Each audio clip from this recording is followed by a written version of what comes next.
America Iran के खिलाफ फिर से जारहियत पर उतर आया है, जिसके बाद बज़ाहिर मुआहदे की उम्मीद दम तोड़ने लगी है, क्योंकि अमेरिका के नए हमलों के बाद ईरान ने मुज़ाकरात पर नज़रसानी करने का इंदिया दे दिया है। और ऐसे में सबसे बड़ा सवाल ये उठ रहा है कि अगर मौजूदा कशीदगी के बावजूद कोई नया अमन मुआहदा तय भी पाया जाता है तो क्या उसकी पायदारी और पासदारी की कोई हकीकी ज़मानत मौजूद होगी। यही वो सवाल है जो इस वक्त मशरिक़ वस्ता की बदलती हुई सूरत हाल के मरकज़ में खड़ा है। एक तरफ अमरीकी हमलों का सिलसिला दोबारा तेज़ होता दिखाई दे रहा है, जबकि दूसरी जानिब ईरान मुसलसल ये मौक़िफ़ इख्तियार कर रहा है कि उस पर दबाव डालकर किसी किस्म की सियासी या सफारती रियायत हासिल नहीं की जा सकती।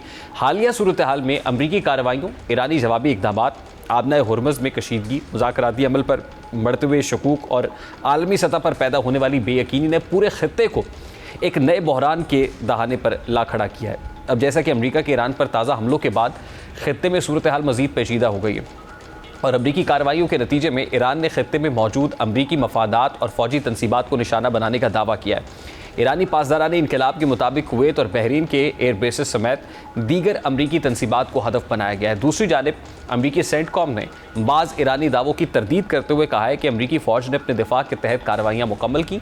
ताहम ज़मीनी हकीकत यह है कि दोनों ममालिक एक मरतबा फिर ऐसे तसादुम की तरफ बढ़ते दिखाई दे रहे हैं जिसके असरात सिर्फ ईरान और अमरीका तक महदूद नहीं रहेंगे, बल्कि ये पूरे खित्ते को मुतासर कर सकते हैं। ये सूरत हाल इसलिए भी अहम है क्योंकि अमरीका एक बार फिर ईरान के ख़िलाफ़ जारहाना हिकमत अमली इख्तियार करता दिखाई दे रहा है, जिसके नतीजे में अमन मुआहदे या सफारती पेशरफ की उम्मीदें कमज़ोर पड़ रही हैं।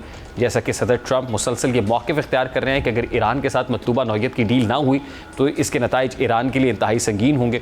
और अपनी ताज़ा गुफ्तगू में भी उन्होंने फिर से इसी मौक़िफ़ को दोहराया है। इस वक्त senior defence analyst air commodore retired Khalid Chishti साहब ने हमें ज्वाइन किया है। अस्सलाम वालेकुम sir, thank you very much for joining us. सबसे पहले तो बड़ा सादा सा सवाल है, अमेरिका के ईरान पर एक बार फिर से हमले और ईरान की जानिब से अमेरिका और खित्ते में अमरीकी मफादात को निशाना बनाया जाना, वो जो सीज़ फायर है, सीज़ फायर एग्रीमेंट कहाँ खड़ा है और क्या खित्ता एक बार फिर जंग की तरफ जा रहा है?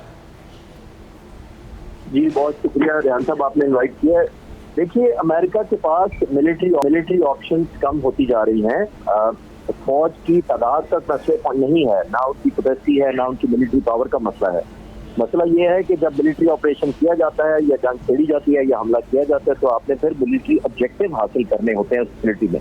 40 दिन तक एक super power back by Israel वो मिलिट्री ऑब्जेक्टिव हासिल नहीं कर पाई और इसी वजह से आपने देखा कि ईरान को एक न्यू फाउंड लिवरेज मिला है कि इतनी बड़ी सुपर पावर उसका मुकाबला करके ईरान ने सस्टेन किया।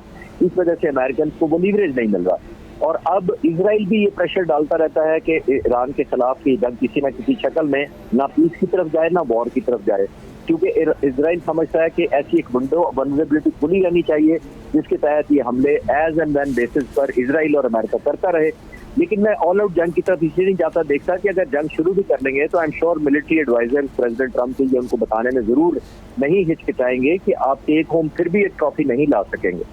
तो आई थिंक ये इसी तरह चलता रहेगा, प्रेशर माउंटिंग टैक्टिक्स है और ये बाय द वे बातचीत का भी हिस्सा होता है। जब आप नेगोशिएशन पर जाते हैं आप तो समझते हैं कि जो आपके मुखालिफ हैं वो आपकी बात नहीं मान रहा, तो आप सिंबॉलिक स्ट्राइक करके अपनी पावर, शो ऑफ स्ट्रेंथ और एक डिस्ट्रक्शन की इंटेंसिटी बताकर भी मुखालिफ को मजबूर करते हैं अपनी कैपेबिलिटी साबित करके। तो ये उसी की कंटिन्यूएशन है। मेरा ख्याल है कि ऑल आउट वॉर जाने का कोई कॉन्सेप्ट समझ नहीं सर, ईरान की तरफ से जो रिस्पांस आ रहा है वो तो ये कह रहे हैं कि वो जानते हैं कि हमें मतलूबा नताइज हासिल करने के लिए हम पर दबाव डाला जा रहा है या मर्जी की डील के लिए ये सब कुछ किया जा रहा है, हम बिल्कुल वो नहीं करेंगे जो हमसे जिसके लिए हमें प्रेशराइज किया जा रहा है। तो Iran is very much clear about it और ईरान तो एक बार फिर से रिटेलिएट कर रहा है। तो ये जो प्रोलॉन्ग्ड किस्म की जो मुज़ाकरात हैं या the matter is still hanging there, इसका फ़ायदा किसको? Who is the beneficiary and who is the loser? देखिए, दोनों को नुकसान है। इकोनॉमी ईरान की भी इफेक्ट हो रही है, उसकी ऑयल एक्सपोर्ट कॉम्प्रोमाइज हुई है, लेकिन अमेरिका को अपने इमेज के अलावा दुनिया में जो एस्केलेशन खासतौर पर ऑयल प्राइसेस में हो रही है, उनको डोमेस्टिक पॉलिटिक्स का सामना करना है, नेगेटिव एम्बैरेसमेंट हो रही है, उनके लिए अप्रूवल रेटिंग कम हुई है। आई थिंक दोनों समझते हैं कि सीज फायर की दूसरे को ज्यादा जरूरत है, लेकिन मेरा ख्याल ये है कि प्रेसिडेंट ट्रंप को ज्यादा जरूरत इसलिए है कि उनका इलेक्शन आया खड़ा सर पर, ऑयल की प्राइसेस कंट्रोल नहीं हो रही, पूरी दुनिया में अगर कोई ब्लेम हो रहा है इन तमाम प्राइसेस का, और अभी तो सिर्फ डेली कमोडिटीज की, यूरिया की, अन्य फूड प्रोडक्ट्स की नहीं बढ़ी डायरेक्टली, इस तरह ऑयल की सिर्फ बढ़ी है। आने वाले वक्तों में ये इंटेंसिटी और बढ़ती जाएगी, प्रेसिडेंट ट्रंप पर और ज्यादा नुक्ताचीनी होगी और ईरान तो जाहिर है इस वक्त डिफेंसिव मोड में है। लेकिन ईरान के पास भी ऑप्शन नहीं है एक प्रोलॉन्ग जंग लड़ने के लिए, क्योंकि उनकी बड़ी डिस्ट्रक्शन हो चुकी है। लेकिन आउट ऑफ द टू मेरा ख्याल है कि प्रेसिडेंट ट्रंप को ज्यादा जल्दी है, लेकिन इजराइल के प्राइम मिनिस्टर को बिल्कुल जल्दी नहीं है। वो चाहते हैं कि इसी तरह स्टेलमेट रहे और ओपन एंडेड रहे, ताकि ना सीज फायर हो ना वॉर हो, और वो जैसे मैंने कहा कि विंडो ऑफ अपॉर्चुनिटी खुली रहनी चाहिए इजराइल के पास। तो आई थिंक सिचुएशन ये चल रही है। And for how long it may go sir? Depends American president कितनी जल्दी ब्लिंक करते हैं या वो कितना प्रेशर लेने की पोजीशन में हैं, क्योंकि वो उन पर इंटरनली भी बहुत प्रेशर है और एक्सटर्नली भी बहुत प्रेशर है।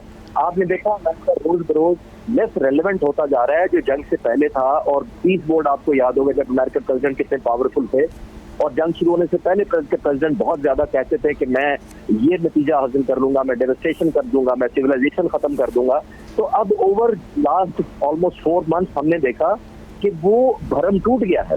अब जापान है, कोरिया है, इंडिया है, जो ट्रेडिशनली अमेरिका के एलाई होते थे, वो डायरेक्ट ईरान के साथ नेगोशिएशन में मसरूफ हैं ताकि सेफ पैसेज किया जाए। यूरोप ने एक किस्म का इंडिपेंडेंस हासिल कर लिया, एक डोमिनेंस थी। नेटो ऑलमोस्ट इनइफेक्टिव हो गया है। कनाडा के ताल्लुकात देख लें किस नहज पर पहुंच गए हैं। तो आई थिंक प्रेसिडेंट ट्रंप की वो जो इन्फ्लुएंस था वो कमजोर हुआ है। ईरान का इन्फ्लुएंस ओवरऑल दुनिया में बड़ा है बिकॉज ऑफ मेनी रीजन, जैसे मैं सर्वाइवेबिलिटी, स्टेट ऑफ हॉर्मोज और जंग को जो रीजनलाइज उन्होंने कामयाबी से किया, इन वजूहात। ठीक है sir, lastly and very quickly, Pakistan की डिप्लोमेटिक एफर्ट्स कहाँ खड़ी हैं इस सारी सिनेरियो में? देखिए ये बड़ा तहम्मुल का काम होता है, परसुएशन का होता है, क्योंकि आपके हाथ में लीवरेज नहीं होता, बटन नहीं होता ऑन ऑफ। डिप्लोमेसी बड़ी प्रोलॉन्ग एक प्रोसेस होता है। और मैंने कहा बड़ा कूल माइंडेडनेस चाहिए होता है। पाकिस्तान ने इंतहाई अच्छे अंदाज में ये लीवरेज को यूज किया है, जो दोनों का ट्रस्ट था पाकिस्तान पर, और ये कंटिन्यूड एफर्ट होती है। जाहिर है आपने गैप ब्रिज करना होता है एक्सपेक्टेशंस का और ग्राउंड रियलिटी के दरमियान दोनों तरफ का।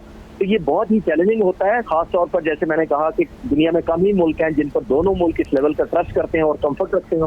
तो आई थिंक पाकिस्तान को एक कंटिन्यू अपनी एफर्ट और रिजॉल्व के साथ कंटिन्यू रहना पड़ेगा।